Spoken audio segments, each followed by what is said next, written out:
filme se inicia com um homem misterioso aparentando ser um herói enfrentando um poderoso dragão, em uma luta que aparentava estar equilibrada até que o dragão consegue se sobressair nessa batalha, conseguindo assim vencer o herói. Então percebemos que isso não se passava de um jogo de MMORPG e ao perder ele fica ali totalmente frustrado, então o herói. Até que ele de repente escuta uma notificação novamente em seu computador, e quando ele olha pro computador ele vê uma mulher chamada Flora querendo conversar com ele. E nesse momento Konrakaze acha que conheceu a mulher dos seus sonhos online, quando uma personagem feminina vem até ele com um simples pedido, tipo um pedido de ajuda qualquer, mas assim, com o jeitinho dela, ela conseguiu convencer ele e agora o Kon decide então ajudá-la. E depois disso, de repente ele aparece em um mundo diferente e acidentalmente salva uma princesa de atacantes. Pois é, ele chegou e salvou ela no puro protagonismo, mas tudo bem, deu certo. Então vemos que o Kon vai cair com sua cadeira giratória em cima do inimigo, chamando assim toda a atenção pra ele. E aí vemos Iron Sangren, um cavaleiro que está protegendo a vida da princesa. E quando ele vê que Kon estava em perigo, ele rapidamente utiliza uma corda e amarra o garoto. Então Sangren começa a arrastar Kon enquanto cavalgava em seu cavalo para longe daqueles inimigos.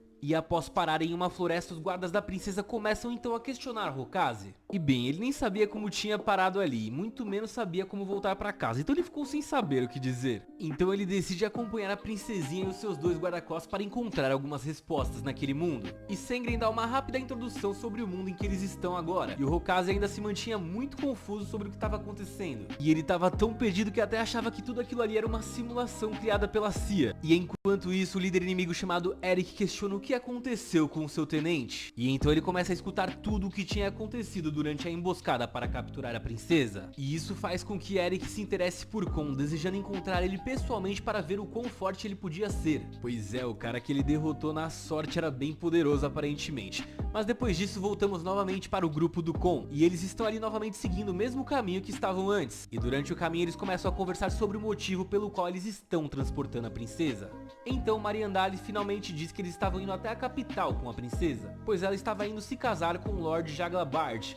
Esse é o nome do cara, não me culpem pelos nomes no anime. E então Iron diz que provavelmente foi a facção militar que atacou eles naquele momento, já que eles não apoiavam o casamento da princesa com o tal do Jaglabar. E então, após alguns minutos de caminhada, eles vão até uma vila para comprar sapatos para o Kon. E enquanto eles caminhavam pela vila, eles percebem que tem guardas seguindo eles por ali. E com isso eles decidem correr porque sabem que tem alguma coisa estranha acontecendo. E logo que eles fazem isso, os guardas começam a correr atrás deles, confirmando que eles estavam certos. Só que então, quando os guardas entram no beco, eles são nocauteados por Iron e Mariandali. Iron então pega uma espada que pertencia ao guarda para Kon conseguir se defender. E Mariandali pega duas pistolas que estavam nos bolsos de sua roupa e começa a atirar nos outros guardas. E enquanto isso, Eric, aquele líder inimigo, estava indo pessoalmente até o local para avaliar o conflito entre eles. Iron e Mariandali já começam a lutar, enquanto Kon e a princesa ficam escondidos esperando o confronto acabar. E quando percebe que tinham muitos inimigos, Iron decide recuar com seus companheiros. Eles vão para a parte inferior da vila para chegar na parte leste sem que nenhum guarda consiga segui-los. Então, ao chegar na saída da vila, Eric aparece na frente do portão sozinho para confrontá-los. E assim, facilmente o Eric consegue derrotar o Iron e a Mariandali com sua espada de alma. Então Kon empunha sua espada para confrontá-lo, mas a mesma é quebrada rapidamente em um único ataque dos inimigos. E Kon logo se levanta e parte para o ataque novamente com a mesma espada quebrada.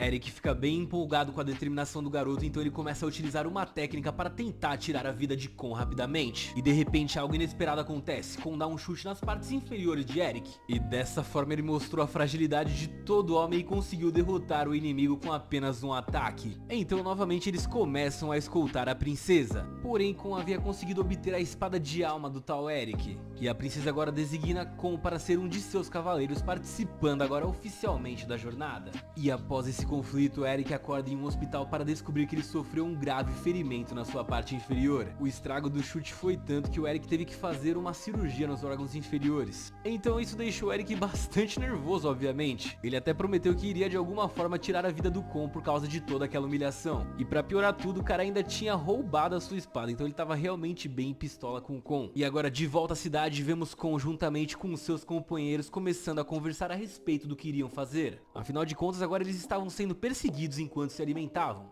Enquanto isso, Eric reuniu seus soldados mais fortes para conversar com todos eles. E o Eric até tentou fazer um discurso honroso sobre o ocorrido, mas seus subordinados diziam que não entendiam o motivo dele ter perdido e que não deixariam ele orgulhoso deles serem abalados por isso. Então eles começam a dizer palavras motivadoras para o Eric, mas isso acaba também ferindo o ego dele, pois tudo o que eles diziam faziam com que ele lembrasse da derrota humilhante que tinha sofrido. Vemos então Eric caminhando em uma sala até que uma luz azul surge e começa a conversar com ele de repente. E percebemos então que aquilo era uma espécie de comunicador. E assim o Eric começa a falar com uma pessoa misteriosa que é o seu superior a respeito do imprevisto que ele tinha tido. E essa pessoa diz a ele que ele deve completar a sua missão a todo custo. Então Eric sai da sua sala simplesmente muito pistola e diz que aquele garoto não conseguiria nem usar 1% do potencial da sua espada. Sendo assim, Eric era o único digno de ter a espada de alma e ele queria recuperá-la a todo custo. E agora a cena muda para Kon e Sanglae, que estão testando sua recém-adquirida espada de alma. Só que eles não têm certeza de como usar aquele poder ali. Então Sanglae com apenas um golpe consegue cortar uma árvore. Só que ainda assim não consegue usar o mesmo poder que Eric havia usado nela antes. E antes que Sanglae conseguisse ensinar a Kon como utilizar aquela espada, a princesa surgiu ali,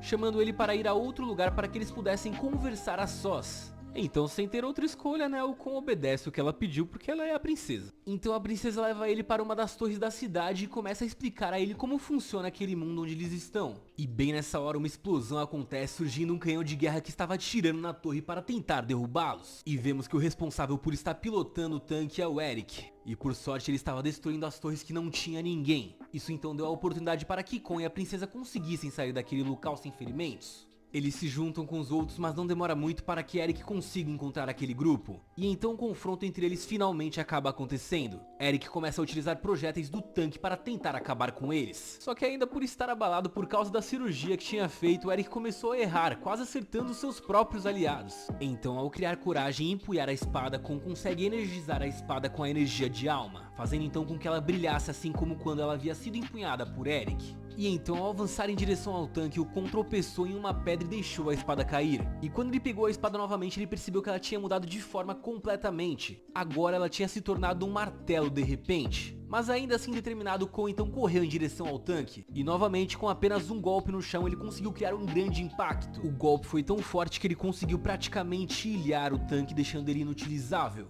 E para nossa surpresa, Eric sai do tanque e de repente avança na direção do Kon. Só que ele acaba perdendo o equilíbrio por causa da sua cirurgia. E o Kon, percebendo essa vantagem, aproveitou o momento e usou o martelo para acertar novamente a mesma região de antes. E novamente ele derrotou o Eric simplesmente com um golpe. E então, bastante chocados, os subordinados foram lá resgatar o Eric e levar ele embora dali. E então, depois de sair da cidade, o Kon faz uma proposta à rainha e aos seus guardas, dizendo que continuaria ao lado deles caso eles ajudassem ele a voltar para o seu mundo. E nesse momento, sem pensar duas vezes, a princesa concordou e então eles seguem viagem juntos. Então Flora aparece observando Kon e diz para o animal que estava em seu ombro para seguir o garoto. E agora vemos ele indo em direção ao Kon. E ele vai seguindo eles até a sua próxima aventura. E então, da mesma forma que tinha acontecido no dia anterior, o Eric acordou em um hospital. E ele teve que fazer a mesma cirurgia que ele tinha feito no dia anterior. E agora ele acabou tirando uma licença por tempo indeterminado do seu posto. E enquanto isso, o Kon e seu grupo caminhavam em uma estrada de pedra, até que um pequeno animal de estimação de pelo azul aparece no caminho da princesa e de sua comitiva. E agora este animal começa a agir de forma muito fofa, deixando todos eles bastante encantados até. E apenas a princesa e Kon não ficam encantados com aquele animalzinho. Na verdade, a princesa chama esse animal de patético, enquanto o Kon não quer nada com a criatura e tenta até assustá-la.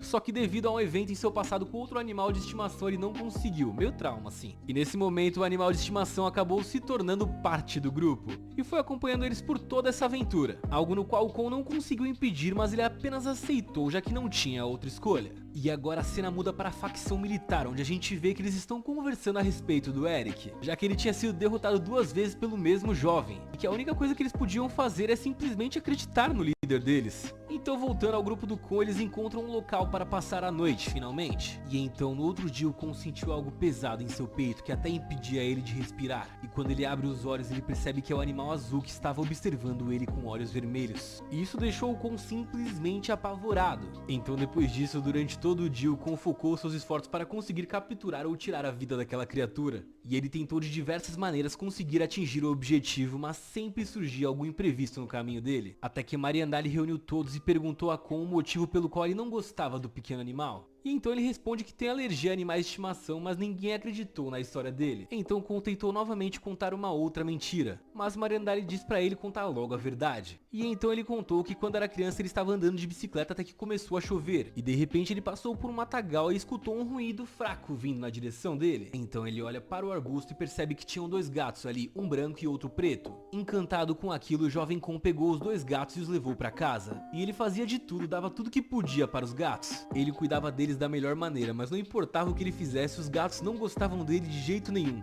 E eles acabam acreditando nele, então Iron diz para Kon abrir novamente o seu coração para os animais, principalmente para aquela pequena criatura azul. E nesse momento Kon escuta o que ele disse e tenta até fazer amizade com o pequeno animal azul, estendendo até a mão para tentar fazer carinho, não é mesmo? E para nossa surpresa, do nada o animal vai comer a mão dele, deixando ele enfurecido. O Kon pega a sua espada e transforma ela em um martelo para tentar esmagar a pequena criatura. E após um pequeno confronto onde a criatura conseguiu fazer com que Kon desmaiasse ao pular na cara dele, a batalha se encerrou e novamente eles voltaram para a aventura. O dia então começa com Kon tentando mostrar que ele é o dono do animal, forçando ele a seguir os seus desejos, mas sem ter muito sucesso. E então eles passaram um tempo decidindo sobre como chamar aquele pequeno animal. Foram vários nomes, mas Kon unilateralmente começa a chamar o bichinho de pet, definindo então o nome da criatura independente do que os outros quisessem. E então após encerrarem essa discussão eles voltam para a sua aventura. E enquanto isso Eric volta para casa com Variation para se recuperar do seu ferimento, dizendo para o seu subordinado que ele tinha mordomos que iriam cuidar dele.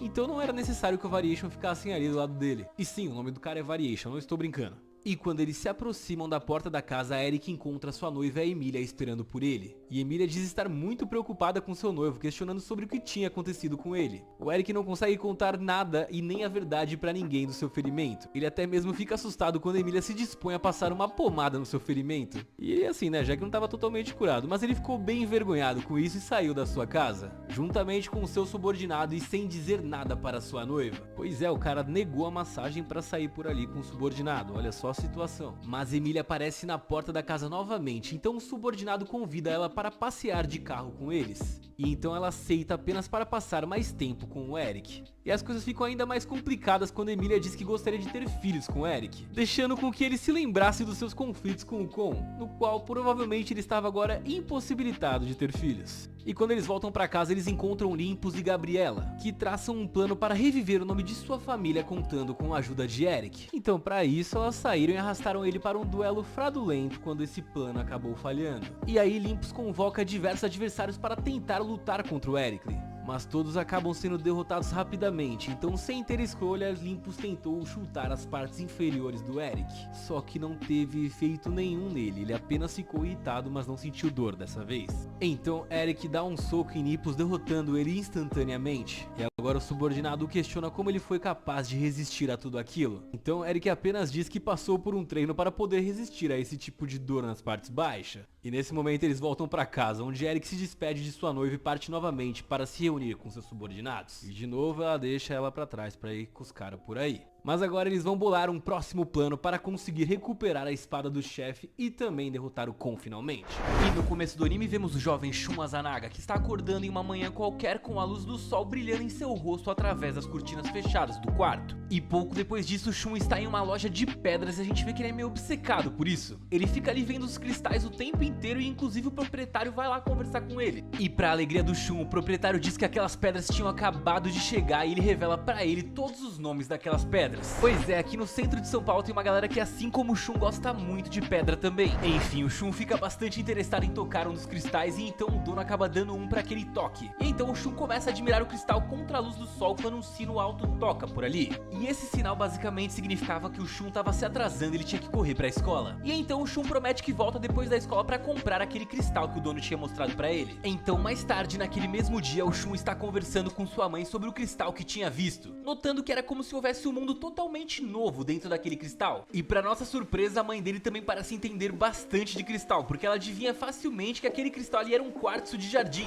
Então a família inteira gosta de pedra e é assim mesmo que acontece a história. E isso logo se explica porque a gente vai descobrir que a mãe dele era na verdade uma ex-arqueóloga. Então o Shun pergunta pra mãe dele se ela já tinha pensado em voltar a pesquisar, porque afinal de contas agora ele já era um rapaz crescido, então ela poderia pesquisar sem ter que se preocupar com ele. E a mãe dele foi pega totalmente desprevenida com a ideia, mas gostou do que ouviu e disse que talvez talvez em uns 2 anos ela poderia voltar a pesquisar. E então o assunto muda e eles começam a falar do pai do Shun. Eles comentam que o pai do Shun era tão ocupado que até acabou esquecendo o aniversário do Shun naquele dia. Pois é, tadinho do Shun, ficou tão interessado nas pedras que o pai decidiu ficar trabalhando pra não ter que no aniversário do filho. Enfim, depois disso ele vai dormir e depois ele tem uma sequência de dias normais, onde ele estuda, onde ele dorme, onde ele vai jogar basquete, e ele depois manda uma mensagem pra cobrar o pai dele. Ele diz que a mãe dele tá bem pistola e que é melhor o pai dele aparecer pra festa de aniversário dele. E bem, às 7 da noite, Shun e sua mãe têm tudo preparado para o grande aniversário, só que o pai dele não apareceu ali. Então a mãe dele sugere que eles comecem sem o pai, pois ela tá ficando com muita fome. Então o Shun diz que vai chamar o pai dele, e ele sai de casa e vai até o trabalho do pai. E enquanto isso, o professor Azanagi, que é o pai de Shun, ainda está trabalhando com seu colega. E o pior é que ele vai ouvir o telefone tocar, vai ver que é o filho dele e vai decidir ignorar por isso. O que ele não espera é que o Shun tá a caminho para buscar o seu pai e não tá nada feliz por ele não ter atendido o telefone. E então, entrando no prédio onde o seu pai trabalha, o Shun usa um elevador para chegar ao andar certo. E então, em outro lugar, a Emílio agarra um dragão com a insígnia real. Pois é, em outro lugar mesmo, ele tá até com uma lâmina curva. Se você não entendeu ainda, agora a gente tá em um mundo completamente diferente. E as imagens então começam a alternar entre o mundo do Shun e esse outro mundo que aparentemente é meio medieval. E vemos então que quando o Shun chegou ao andar certo, ele está indo em direção ao escritório do seu pai, enquanto o Emílio está se esgueirando pelo palácio. Ele está indo em direção aos aposentos do rei e durante o caminho vai nocauteando todos os guardas com incenso. E o Shun, enquanto isso, encontra o escritório do seu pai, que percebe que está totalmente vazio. E ele examina uma velha foto da família que está na mesa do seu pai. E também tem ali um estranho cristal que chama a atenção dele. E como eu já disse, ele é simplesmente fascinado em cristais. Então quando ele pega o cristal na mão, ele começa a analisar e percebe que nunca tinha visto um igual àquele. E de repente o cristal começa a brilhar intensamente, mostrando a Shun uma visão de um outro mundo, literalmente. E o Shun toca a visão e os cristais de repente engolem ele. E agora adivinhem só o que aconteceu com esse jovem, né? E se você não entendeu, eu já vou revelar. Mas enquanto isso, a gente vê que o Emílio está entrando nos aposentos reais e encontra o rei dormindo ali. Ele tira a adaga que ele havia pego antes e usa ela para tirar a vida do rei. E descobrimos então que era inimigo do seu pai. Só que o rei impede ele e acaba agarrando o braço de Emílio no último segundo. E então a adaga é jogada para o lado enquanto o Emílio pula para trás. E o rei comenta a tática de Emílio de atacá-lo enquanto ele dormia, chamando o Emílio de covarde por isso. E ele pergunta a Emílio se ele pretende vingar o seu pai. E aí vem a verdadeira surpresa, porque o pai do Emílio é o antigo rei daquele lugar. Então por isso o Emílio está tão decidido a conseguir acabar com aquele rei, mas ele ainda é chamado de patético pelo mesmo. E essa foi a gota d'água. O Emílio ficou farto e então convocou uma arma especial para lutar contra o rei. Só que o rei também se revelou um grande guerreiro e convocou também a sua arma especial, e assim os dois começaram a lutar. Só que infelizmente o rei é muito mais forte que o Emílio e isso fica óbvio. O Emílio acaba sendo derrubado com extrema facilidade pelo rei. E nesse momento o rei acaba ainda poupando a vida do Emílio por algum motivo. E no final ainda, pra humilhar de vez o Emílio, ele diz que não vai fazer nada contra o Emílio porque ele não representa perigo nenhum. Ou seja, pro rei o Emílio era tão fraco que não valia o esforço pra ele.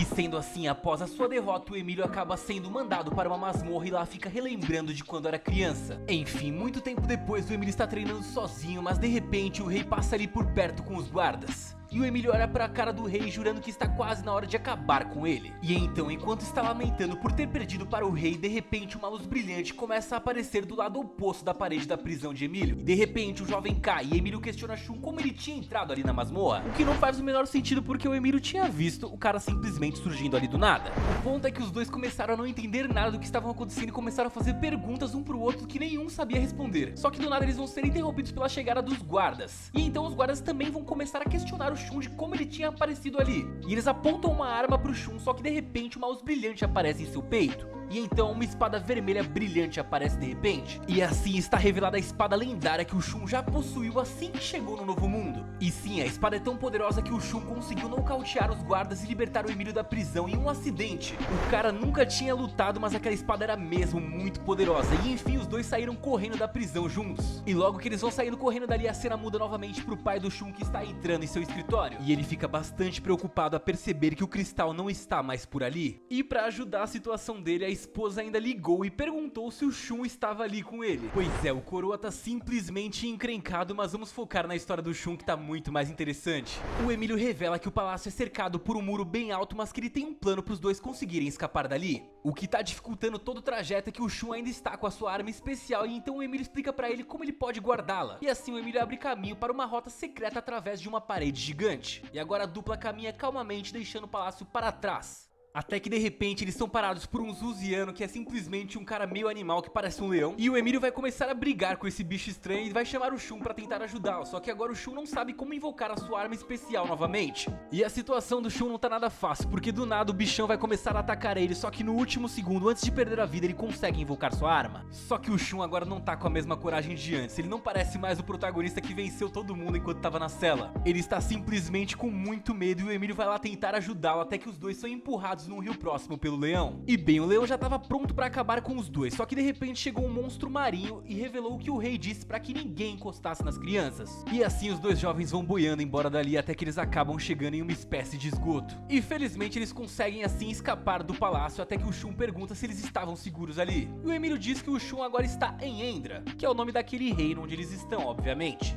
Então depois os dois sobem dos esgotos onde encontram Falarian, um pequeno dragão verde claro, que está acompanhado de Alicia, amiga de infância de Emílio. E nesse momento Alicia revela a Shun que Emílio é um príncipe e que o seu reino foi tomado. E agora entendemos perfeitamente porque o Emílio tem tanta raiva do rei atual. É porque era pra ele ser o rei depois do seu pai, obviamente. Enfim, após algum tempo, Emílio, Shun e Alicia e Falarian agora estão andando a caminho de uma floresta, enquanto o Shun tenta perguntar a Emílio mais informações sobre ele ser um príncipe, e a situação também que levou eles a conhecer, que foi bem atípica, convenhamos. E o engraçado é que sempre que os dois começam a conversar, eles meio que acabam discutindo, fazendo com que a Alicia tenha que intervir para impedir os dois de brigarem. Então, não muito tempo depois, eles acabam chegando em um penhasco, onde ao nascer do sol eles veem uma vila abaixo deles. E agora finalmente eles estão se conhecendo um pouco e a Alicia fica simplesmente furiosa com o Shun por ele ser do mundo da superfície, que é como eles chamam em Endra o nosso mundo, entendeu? E ela quer saber tudo sobre ele, e até que o Emílio interrompe os dois dizendo que precisam encontrar um bom esconderijo, porque afinal de contas eles tinham acabado de fugir do castelo e parecia que eles estavam esquecendo disso. E logo depois do Emílio dizer isso, a cena muda para o palácio, onde vemos que o rei está ouvindo um relatório sobre a fuga do próprio Emílio, e ele ordena que a guarda procure pelo Emílio e pelo garoto que estava com ele, o Shun. Pois é, as coisas estão prestes a ficar bastante agitadas, mas voltando pro grupo de fugitivos, a gente vê que a Alicia revela ao Shun que eles estão indo pra casa de Pascal. E logo descobrimos que o Pascal era um velho, mas também era o mestre do Emílio desde quando ele era uma criança. E assim o trio encontra um porco selvagem, quando o Emílio de repente pega sua arma especial e junto com o Falarian eles começam a batalhar ali. O que ninguém esperava é que o pequeno dragão fofinho ia acabar aumentando de tamanho, e do nada o Shun estaria tendo problemas mais uma vez para invocar a sua arma lendária, quando de repente outro javali aparece e ataca o Shun e a Alicia ao mesmo tempo. E mais uma vez, quando sua vida estava em real perigo, ele conseguiu invocar a sua arma lendária e derrotou o javali sem grandes dificuldades. Então quando ele está em perigo, ele consegue dar um jeito de acertar as coisas. Só que as coisas não melhoram, eles acabam caindo em uma armadilha, toda a confusão acaba acontecendo até que de repente o tal do Pascal aparece ali finalmente. E o Emílio reconhece o Pascal e imediatamente fica feliz em vê-lo, enquanto o Shun e a Alicia, que tinham sido pegos numa armadilha, acabam sendo liberados finalmente. E o Pascal fica bastante surpreso também em ver a Alicia numa armadilha daquela. E então é revelado que quem armou todas aquelas armadilhas foi o próprio Pascal para conseguir pegar javalis e outros pequenos lagartos para cozinhar. Enfim, depois de toda a confusão, eles vão pra casa do Pascal e acabam comendo ali com ele, e depois o velhinho simpaticamente mostra pro Shun onde eles estão.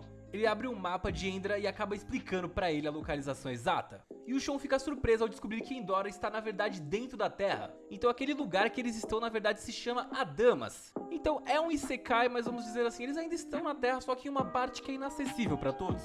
Então acho que vale como um Isekai na verdade. E inclusive é por isso que a Alicia dizia que o Shun era do povo da superfície, porque eles estão no centro da Terra e a gente está literalmente na superfície. E o curioso é que Endora foi escondida pra proteger a propagação da religião e outras coisas por ali. Inclusive não tem estrelas e nem muda as estações, ali é sempre do mesmo jeito. Então no início Endora costumava fazer negócios com o mundo da superfície. Então gente lá no mundo da superfície sabia da existência de Endora. Só que então por algum motivo, com o passar do tempo, isso acabou sendo interrompido. E bem, eles vão ficar batendo um papo sobre aquele mundo por mais um tempo até que o Pascal vai pedir pra ver a arma lendária do Shun. Enquanto isso, o Emílio observa rápido o progresso do Shun para aprender a dominar a sua arma espacial.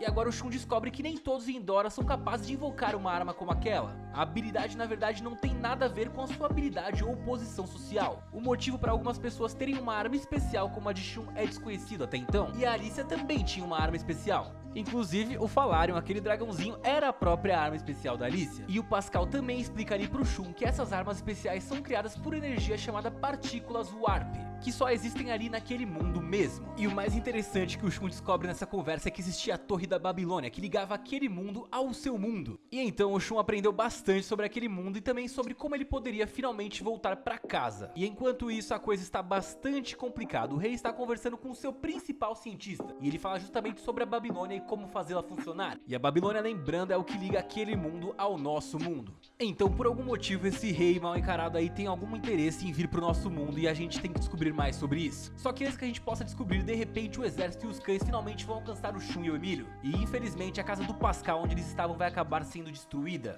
Pra ser mais preciso, a casa vai acabar mesmo explodindo e eles vão ter que sair dali vazado, pensando em como fugir. Um anime Isekai cheio de magia e ação, onde vamos ver uma intensa batalha que tá rolando entre países vizinhos. O nome desses países são Biscotti e Galete, onde logo descobrimos que a líder dos Galete é uma linda garota de cabelos brancos chamada Léo Michele, enquanto a princesa de Biscotti é uma linda garota de cabelos rosas cujo nome é Milhiori. Pois é, os nomes podem ser bastante estranhos, mas elas são duas líderes bastante respeitadas por seus países. No entanto, as coisas não estão nada boas para o país chamado Biscotti. Os aliados da Milhiori estão sofrendo com derrotas consecutivas na batalha. Então, para mudar essa realidade, ela decide invocar um herói para guiar o país à vitória. E é aí que vamos conhecer o nosso protagonista chamado Izumi. Ele é um estudante comum e é bastante habilidoso quando se trata de atletismo. Inclusive, ele fica se exibindo por isso e fica pulando por aí para treinar para um campeonato que vai acontecer na sua escola. E bem, a verdade é que o Izumi tá vivendo a sua vida normal na escola. Mas enquanto ele está dando um dos seus pulos maluco por aí, ele acaba encontrando com um cachorro que tá simplesmente segurando uma adaga na boca. E isso já é bastante estranho, mas de repente o cachorro usa a adaga para abrir um portal para outro mundo. Pois é, cair num portal feito por um cachorro, top maneiras de ser teleportado para outro mundo. E quando o Izumi chega nesse outro mundo, ele logo é recebido pela princesa Milhiori. E de cara ele começa a estranhá-la porque ela e todo mundo ali tem rabo e orelha de animal. Só que como ele é um rapaz educado, ele estranha, mas não fala muito sobre isso. E logo a princesa revela que invocou ele ali para que ele ajude Biscotti na batalha que está havendo. E o Izumi ouve tudo aquilo, mas fica completamente perdido com tudo que está acontecendo. Então, ao invés de ficar só falando, a princesa decide mostrar pra ele o que tá acontecendo de verdade. E eles então vão montar numa espécie de frango voador que parece que tem o Rinnegan e vão até o campo de batalha pra ver o que tá rolando. Entendemos então que a intensa batalha entre os países parece mais com uma gincana. E eu digo isso porque a batalha tem um narrador e eu já achei isso bem diferenciado, mas apesar de toda a dignidade dos reinos estar em xeque, naquelas batalhas também é proibido tirar a vida dos adversários. Então mesmo na batalha existem regras que precisam ser seguidas ali. E mesmo com tudo isso, os confrontos ali são levados bastante a sério. Inclusive, logo de início vamos ver uma loira de cabelos verdes mostrar as suas habilidades, e ela sozinha vai eliminar praticamente vários soldados de Galete. Bem, o Izumi ainda acha que está sonhando, mas decide aceitar a sua missão como herói escolhido para guiar Biscotti. Logo então ele se prepara vestindo uma armadura e é finalmente anunciada a sua entrada na batalha. E o episódio se encerra com ele mais uma vez exibindo as suas habilidades como atleta. Só que agora vamos ver se essas habilidades vão ajudar realmente uma batalha. E no episódio seguinte vamos ver que a expectativa está bastante alta para ver o nosso herói entrando em ação. Felizmente a princesa se adiantou e explicou todas as regras do combate para ele. E então não precisamos perder muito tempo com isso aqui. Mas basicamente ele precisa derrotar os seus rivais para que eles se transformem em bolas de pelo e saiam de combate. E bem, ele segue essa regra direitinho e dessa forma consegue somar muitos pontos para sua equipe. E assim, para nossa surpresa, o Izumi se mostra bastante eficiente em batalha e ele consegue sozinho derrotar diversos rivais. E com isso ele acaba trazendo a esperança de volta para o país de Biscotti, que vamos dizer que já não estava tendo muito mais fé que conseguiria vencer aquilo ali. E bem, corta da batalha e logo temos uma breve passada para o mundo normal, onde o Izumi vivia como um estudante qualquer. E vamos ver que em sua escola suas colegas estão sentindo a falta dele. Aparentemente ele poderia ser bastante popular com as garotas se ele tivesse algum interesse nisso. Só que a coisa boa mesmo tá acontecendo no outro mundo quando a gente vê que o Izumi se encontra na batalha com a Loli poderosa de cabelos verdes, aquela que eliminou sozinha a mó galera no episódio anterior. Descobrimos então que o nome dela é Eclair e ela ensina o Izumi a utilizar magia, pois basicamente o protagonista recebeu da princesa um anel misterioso. E esse anel então permitia que ele convertesse energia natural em magia. E ele recebeu o anel antes de entrar na batalha, mas não sabia como utilizá-lo. Sendo assim, a princesa pediu para que Eclair ensinasse ele a usar os seus poderes. Enfim, ele aprendeu a magia bem rapidinho. E o Izumi com ela conseguiu derrotar diversos adversários ao lado da Eclair. E as coisas pareciam estar indo muito bem, mas logo vai começar a se complicar, porque a princesa de cabelos brancos do outro país vai entrar em cena. Ela também vai chegar montada em uma espécie de pássaro estranho e vai começar a enfrentar o Izumi. E nisso vamos notar que a princesa é bastante habilidosa e consegue derrotar vários dos aliados do país de Biscotti. Inclusive ela dá bastante trabalho pro Izumi e pra Eclair também. Sendo assim, mesmo com bastante divergências, o Izumi se une com a garota de cabelos verdes para derrotar a princesa adversária. E eles conseguem derrotá-la, mas isso não acontece em uma cena qualquer. Afinal, quando o Izumi derrota a princesa Leomichele, ele acaba acidentalmente removendo também a armadura dela, o que gera uma cena bastante interessante de ser apreciada. E sendo assim, após ser derrotada, a princesa Leomichele se rende. E dessa forma, o Izumi tem a sua primeira grande vitória por Biscotti, conseguindo então recuperar aquele território para o país. E eu sei que isso já era uma notícia boa, mas as coisas ainda ficam melhores, pois logo descobrimos que o Izumi acidentalmente acertou um golpe com seu bastão na Eclair, e com isso acidentalmente ele acabou eliminando as roupas dela simplesmente. Enfim, a batalha ainda não tinha acabado completamente, mas Biscotti conseguiu uma vitória muito importante, e eles então estavam para comemorar com uma bela cantoria de sua princesa, pois a princesa além de linda também era uma cantora, e sendo assim o episódio deveria ter um final feliz. Só que bem no finalzinho acabamos descobrindo que o Izumi aparentemente não tem como voltar para casa, ele está preso naquele mundo e não tem como ir embora. E no começo do episódio seguinte, todos de Biscotti estão bastante ansiosos para ouvir um discurso do herói campeão,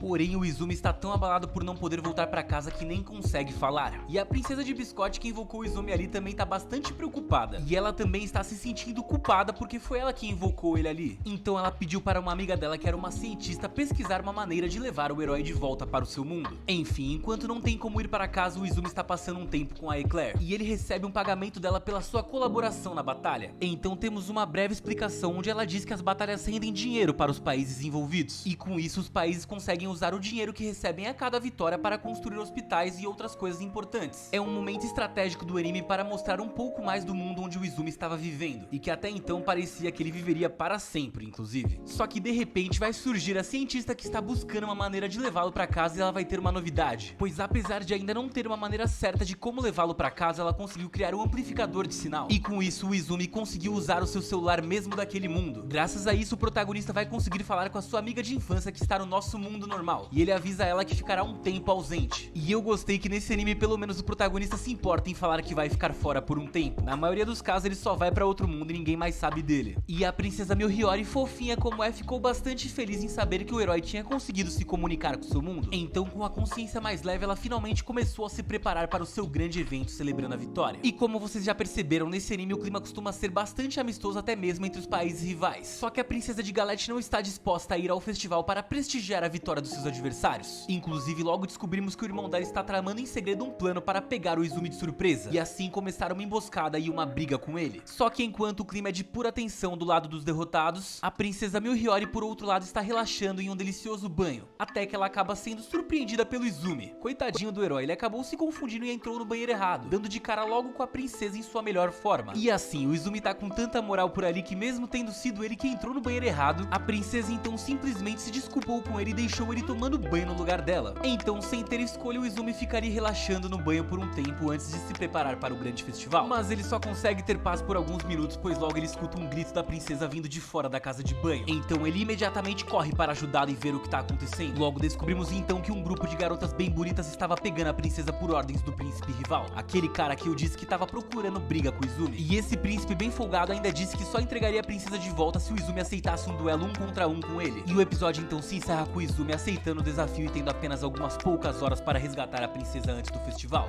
E logo no começo do episódio 4 descobrimos que o Izumi aceitou o desafio porque achava que era o certo a se fazer. Só que na verdade naquele mundo o desafio não era muito bem 1 contra 1 como o príncipe tinha dito. Era mais uma espécie de convite formal para o início imediato de uma batalha entre os dois reinos. E apesar do Izumi ter aceito o desafio sem saber disso, a Eclair ficou simplesmente enfurecida com ele e acabou acertando um chute no Izumi com tanta força que fez ele voar alguns metros. E assim, por mais que ela estivesse com muita raiva, não tinha mais como voltar atrás. Agora eles precisavam resgatar a princesa a tempo do grande festival que iria acontecer. Caso contrário, o reino de Biscotti seria simplesmente humilhado. Então formou-se o time de resgate, contando com a Eclair, a Loli cientista amiga da princesa e o próprio Izumi. Juntos os três partiram para o resgate da princesa. Só que o que eles não perceberam é que durante todo o caminho eles estavam sendo seguidos por duas amazonas misteriosas. E enquanto os nossos heróis avançavam para o resgate, o príncipe folgado que tinha começado tudo aquilo estava conversando com um de seus generais. E ele falava sobre a batalha que estava prestes a começar. E o general, que é um baita de um brutamontes gigantesco, está bastante animado. Ele diz que estava sentindo falta de um pouco de ação e fica responsável por proteger a entrada do castelo. Inclusive, a princesa Miuhiyori está naquele castelo ali também. E ela não está exatamente sendo feita de prisioneira. Na verdade, ela está em um quarto bastante luxuoso, onde curiosamente tem até um quadro dela com a Leomichele na parede. E de repente ela vai receber a visita de uma leoa e de seus filhotes. Sim, de uma leoa e de seus filhotes, você ouviu certo. E então entendemos que aquela Leo era muito especial para Miu Hiyori, porque na infância ela fazia companhia para Miu Hiyori e para Leo Michele quando elas estavam brincando juntas. E nesse momento, com as lembranças, a Miu Hiyori até revela que sentia saudade da amizade delas. Não dá pra negar aqui, ela é bem fofinha mesmo. E até por isso o Izumi e a Eclair querem a princesa de volta a todo custo. Então, enquanto a Lori cientista fica escondida na floresta para utilizar seus armamentos para disparar balas mágicas contra os soldados, o Izumi e a Eclair partem juntos para o combate corpo a corpo para abrirem espaço na fortaleza do castelo. E eles ainda não perceberam, mas continuam sendo observados o tempo inteiro pelas duas amazonas de antes. Mas o fato é que eles estavam se saindo muito bem durante a infiltração. O maior problema aconteceu quando as balas da Lori cientista simplesmente acabaram. E então o Izumi e a Eclair acabaram sendo encurralados pelo general. E sim, eu estou falando daquele general Brutamontes que apareceu instantes antes conversando com o príncipe. E aliás, o Brutamontes fica bastante irritado em ver o quanto o Izumi e a Eclair brigam durante o combate. Parece até que eles são rivais e não aliados. E ele estava pronto para eliminar os dois ali mesmo porque ficou bastante irritado. Só que bem nessa hora uma das amazonas decide entrar em cena. E assim descobrimos que a amazona que estava seguindo o Izumi na verdade é uma guerreira lendária de biscote. E que ela estava afastada do reino por um tempo, mas tinha acabado de retornar. E enquanto ela estava ali ajudando o Izumi, a companheira dela se encarregou de salvar a Lori cientista. Afinal, ela também tinha sido encurralada. Pois é, instantes antes parecia que tudo estava perdido para o Izumi. Só que com a ajuda das amazonas o cenário mudou completamente. O Izumi conseguiu deixar os soldados comuns aos cuidados delas e ele se encarregou de ir encontrar o príncipe folgado que tinha levado a princesa dele embora. E sinceramente eu preciso ressaltar aqui que as duas amazonas simplesmente tomaram conta da batalha. Elas estavam nitidamente um nível acima do que todos os outros soldados. E bem, além da batalha temos uma rápida visão onde vemos a Leo Michele lamentando a idiotice do seu irmão. Afinal ele desrespeitou os costumes e começou aquela batalha sem autorização dela. E apesar de ela estar bastante nervosa, já não tinha mais nada que pudesse ser feito quanto a isso. A batalha inclusive já estava caminhando para ter um final. A Eclair, por exemplo, tinha acabado de esbarrar com as três lindas garotas que trabalhavam para o príncipe. E mesmo em desvantagem numérica, ela ficou para lutar com as três sozinha. E do lado do Izumi as coisas também estão bastante agitadas. Não demora muito e logo o Izumi invade o castelo de Galete. Lá dentro ele logo se encontra com o príncipe folgado e os dois começam a batalhar. Logo o episódio se encerra com o Izumi no meio da batalha prometendo que iria salvar a Miu Hiyori a qualquer custo. E ele tinha que fazer isso antes do grande festival começar. Mas será que ele vai ser capaz de conseguir cumprir essa promessa?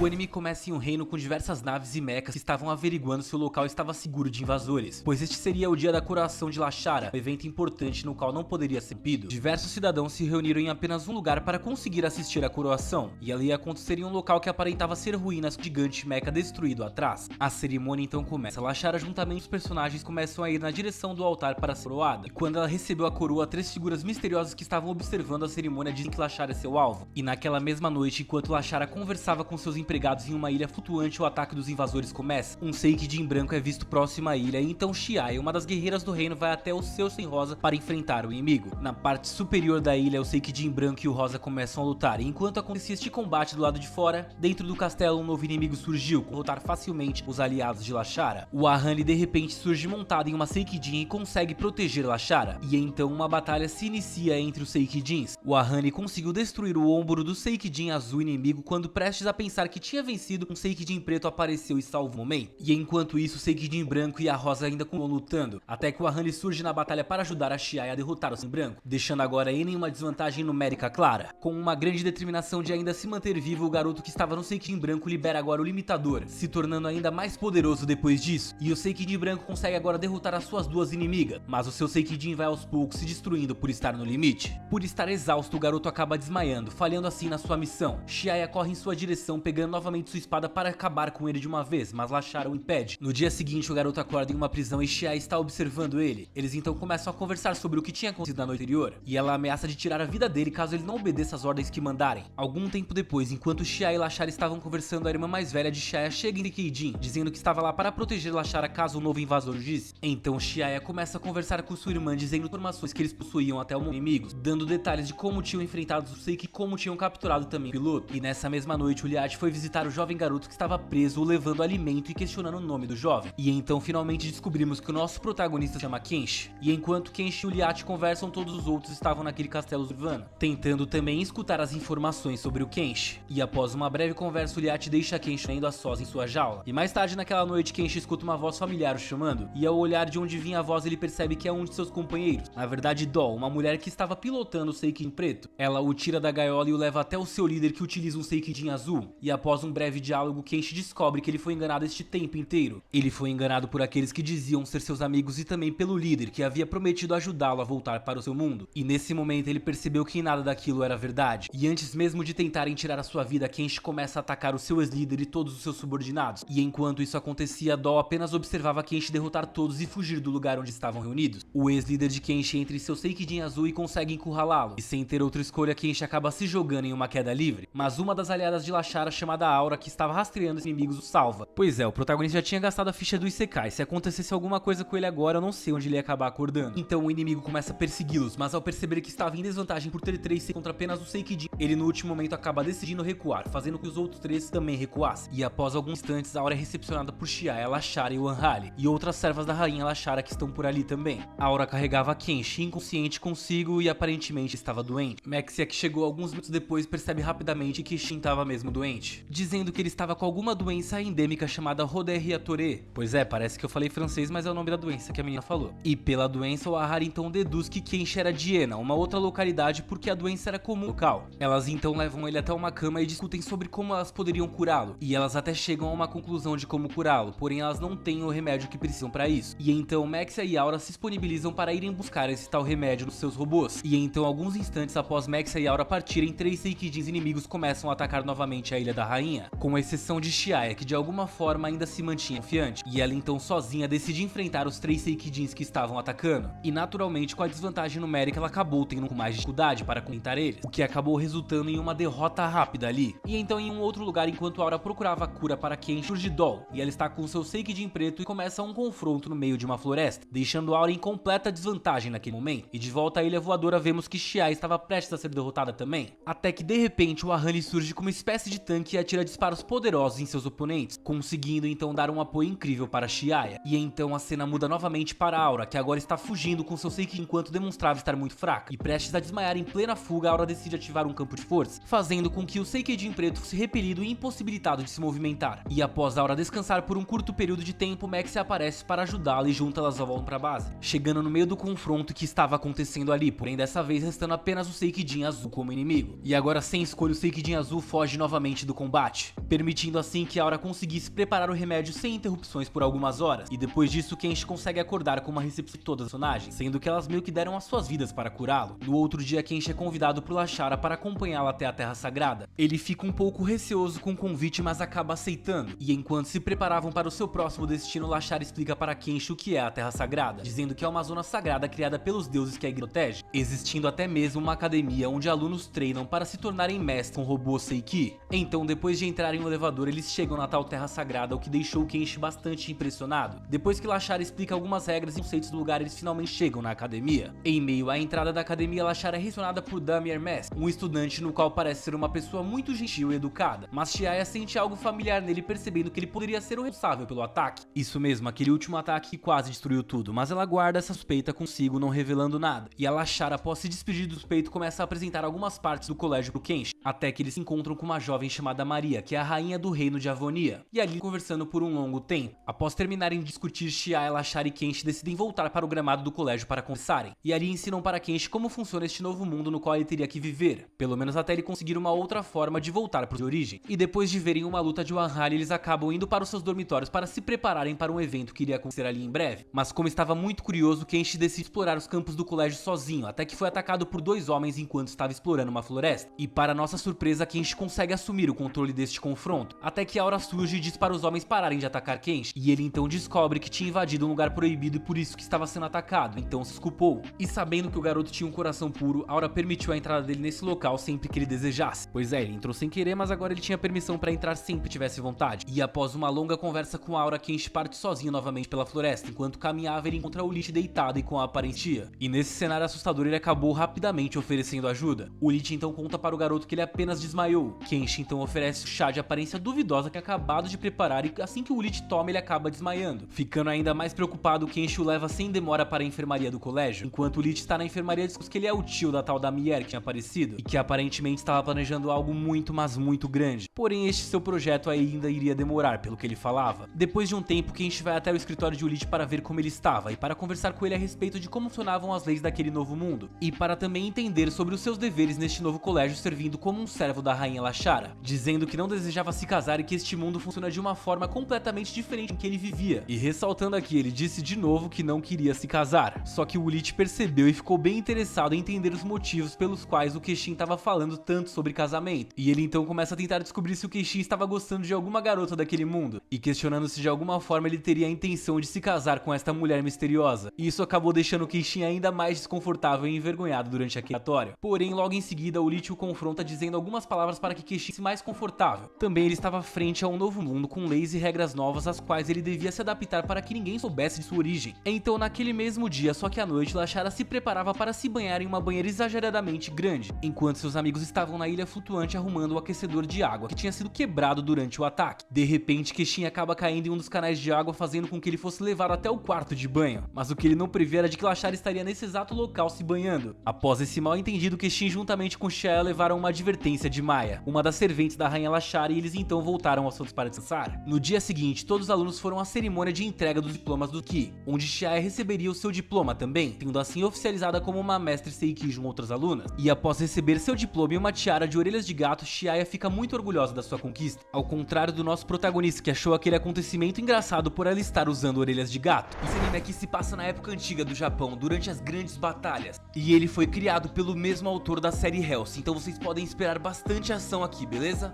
E o anime começa em 21 de outubro de 1600, na guerra entre o clã Shimazu e o clã Yi, onde conhecemos nosso protagonista Toyohisa, que é esse cara de vermelho que é simplesmente um espadachim rank SS. Inclusive ele corta todo mundo muito rápido, vacilou, foi cortado, é desse jeito assim. E então temos uma cena épica onde vemos o Toyohisa sozinho enfrentar um monte de gente montada a cavalo. Eu tô dizendo que esse cara aqui não é um protagonista qualquer, ele é brabo mesmo, e ele vai acabar batendo de frente com outro cara muito brabo chamado Naomasa. Durante a batalha ele vai ferir esse cara mortalmente, mas também vai acabar se ferindo muito. E enquanto o Toyohisa vai andando por ali todo machucado, ele do nada vê que tá em um corredor cheio de portas. E assim, eu não tô exagerando, isso aconteceu realmente do nada, como se ele tivesse passado dessa pra uma melhor. E assim ele encontra um homem de óculos chamado Murasaki que está por ali também. E o Murasaki é bem assustador, na verdade. E ele simplesmente manda o Toyohisa entrar em uma porta perto dele e do nada o nosso protagonista está agora em outro mundo. E tudo fica mais estranho porque o Toyohisa vai encontrar diversos outros guerreiros que, como ele, foram mandados pra lá. E ali esses guerreiros de outro mundo são chamados de drifters ou convocados. E logo vemos que nesse mundo existem várias raças, como elfos, anões, hobbits e outras mais. E logo o Toyohisa descobre que esse mundo que eles estão, na verdade, está em uma profunda guerra, onde os humanos estão enfrentando e perdendo essa batalha contra os Ents. E sim, os rivais são conhecidos como Ents e eles estão ali basicamente para dominar aquele mundo e eliminar os drifters. E com isso inclui eliminar o nosso protagonista também.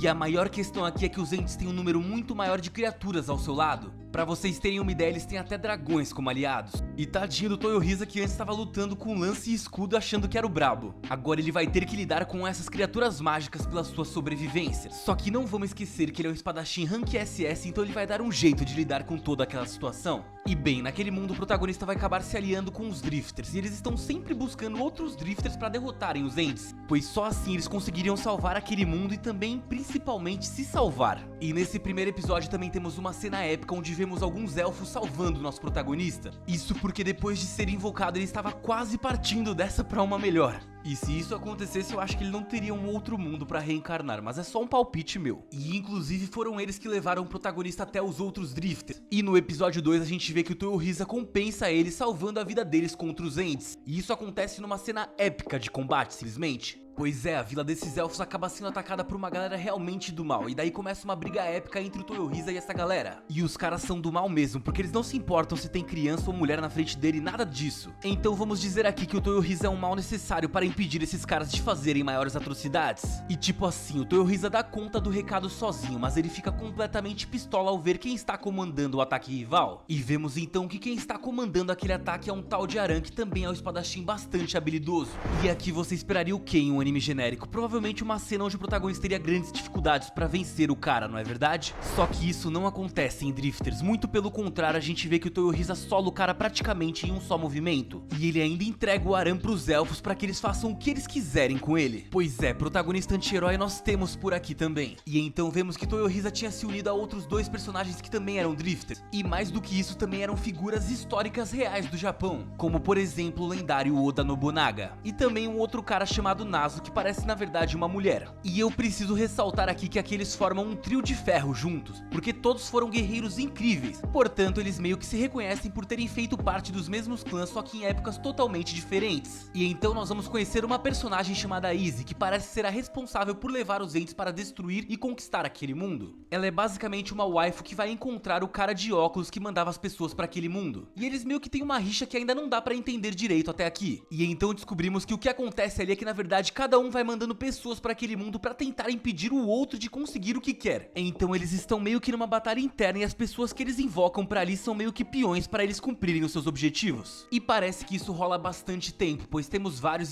drifters que aparentemente foram invocados naquele mundo de fantasia. E basicamente ao longo dos episódios vamos acompanhar as tretas entre os drifters e os Ents, que estão sempre se enfrentando e envolvendo pessoas inocentes, causando maior caos ao redor do mundo. E no episódio 3 nós acompanhamos personagens novos, drifters e Ents que estão lutando dentro de uma cidade e o caos completo acontece ali. E eu tô falando aqui de dragão voando, jogando fogo, avião atirando loucamente e vários espadachins lutando ao mesmo tempo. Pois é, eu tô falando de caos de verdade, nível hardcore assim, meu irmão. E o pior é que dessa vez os drifters estão em completa desvantagem, meio que tentando vazar dali pra sobreviver. Afinal, nem tem muito que eles possam fazer contra tantas criaturas e adversários naquela situação. E ao longo do terceiro e quarto episódio nós vemos o quanto aquele mundo é atormentado pelos Ents que estão tentando controlá-lo. E enquanto eles vão causando, os drifters meio que não tem muito o que fazer além de escaparem com todos os vivos, meio que deixando os outros pra trás pela própria sorte. Como eu disse, não é uma atitude de herói, mas esse aqui não é o ponto da história. Esse aqui não é um anime clichê entre o bem e o mal, como sempre. Então os drifters podem ter sido um pouquinho arrogantes, mas priorizar aqueles que vão salvar o mundo ao invés dos outros é meio que imaginável, em uma situação de batalha intensa, pelo menos. E depois de toda essa batalha, agora vamos para o episódio 4 do anime. E agora vemos que o trio de ferro acabou descobrindo a respeito dos Ents e toda a treta que tava rolando no episódio 3. E até mesmo eles, que são guerreiros lendários japoneses, ficam surpresos ao saber o que tinha acontecido. Até mesmo pra eles parecia que tudo aquilo era um absurdo. E então, depois de um tempo conversando, eles acabam concluindo que aquilo ia ser um problema não só pra aquele mundo, só que pra eles também, já que eles vão ser caçados do mesmo jeito só por estarem ali. Afinal, o objetivo dos Ents é eliminar todos os drifters ali, eles querendo ou não. Então eles meio que decidem que vão tentar se proteger e enfrentar essa galera, sendo que o Toyohisa já tinha destruído um pedaço do exército daquele tal de Aran quando atacou a Vila dos Elfos. Então os elfos eram gratos por ele e estavam dispostos a ficar do lado dele. E acaba que eles sentem que algo muito grande está por vir, uma espécie de ameaça, e aparentemente o trio de ferro vai enfrentar os Ents. E inclusive tem um grupo de Ents observando eles desde os primeiros episódios, e eles ficam ali só na surdina tentando conseguir qualquer informação sobre o trio de ferro. E agora dali pra frente a treta só vai crescer cada vez mais. E assim o anime vai seguindo, sempre colocando novos personagens ao lado dos Ents e dos drifters também. E então nós vamos conhecendo outras figuras históricas com personalidades bastante divertidas, e a maioria tendo referência com a história japonesa. Mas também tem outros personagens de outras nacionalidades, como a Joana Dark. Pois é, acho que deu pra entender que se você procura um anime isekai cheio de ação e com referências históricas, Drifters é o anime pra você. A animação e os closes desse anime são simplesmente insanos. E o traço lembra bastante o de Shumatsu no Valkyrie, por mais que Drifters fosse ainda mais antigo. Mas eu falei isso só pra você entender a pegada que você vai encontrar em Drifters. E bem, como já é de praxe, essa foi a recapitulação dos 4 primeiros episódios do anime. Eu já tava a fim de trazer esse anime aqui há algum tempo, porque eu sou realmente bastante fã da história. E é muito bom ver um isekai que seja diferente dos outros, só pra variar também. Enfim, se você quer uma parte 2, comenta aqui embaixo pra mim, pra eu saber se devo trazer ou não. E naturalmente, se você gostou do vídeo, vai deixando seu like, porque isso ajuda muito o canal. E se inscreva no canal se você ainda não for inscrito, pra receber sempre as melhores notificações de anime. E bem, por hoje é só. Muito obrigado por ter assistido ao meu vídeo, obrigado por ser esse otaku incrível. E pode anotar o que eu vou falar agora, em 2023 vai ser o ano dos otakus. Pode confiar, eu vivi muitos anos, eu conheço bem como as coisas acontecem. Bem, é isso, muito obrigado por ter assistido e até o próximo vídeo aqui do canal. Valeu!